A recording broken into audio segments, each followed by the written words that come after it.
Commission দুইটা শুনানি করেছে। আপনারা জানেন যে প্রথম শুনানিটা ছিল গাজীপুর জেলার শ্রীপুর উপজেলা পরিষদ নির্বাচনে চেয়ারম্যান প্রার্থী জনাব মোহাম্মদ জামিল হাসান, ওনার শুনানি নাকি শোকজ করা হয়েছিল।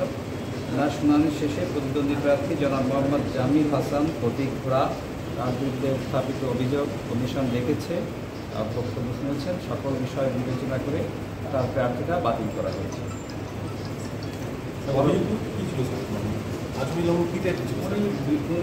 উনি অভ্যাসগতভাবে অপরাধ করেছে, ধারাবাহিকভাবে 3টা অপরাধ করেছে। ওনাকে নির্বাচনী আচরণবিধি লঙ্ঘন করেছে, ম্যাজিস্ট্রেটের কাজে ভঙ্গ করছে, মিছিল করেছে। সকল অভিযোগগুলো কমিশন আমলে নিয়ে তার বক্তব্য শোনার পরে কমিশন সন্তুষ্ট হয়ে তার প্রার্থীটা বাতিল করেছে।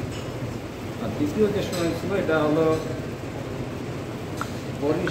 আমাদের বরিশাল জাতীয় সংসদ নির্বাচনী এলাকা 124 বরিশাল 6-এর মাননীয় সংসদ সদস্য জনাব আব্দুল হাফিজ মল্লিক।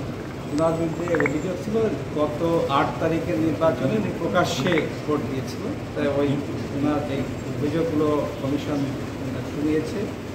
উনি বিষয়টা দেখেছেন, উনি ভুল স্বীকার করেছেন, লজ্জিত হয়েছেন এবং নিঃশর্ত ক্ষমা প্রার্থনা করেছেন এবং ভবিষ্যতে এ ধরনের কাজ করবেন না বলে অঙ্গীকার করেছেন। সকল বিষয়টা কমিশন তার ক্ষমা চাওয়ার বিষয়টা আমলে নিয়ে তাকে অভিযোগের দায়ে অপরাধ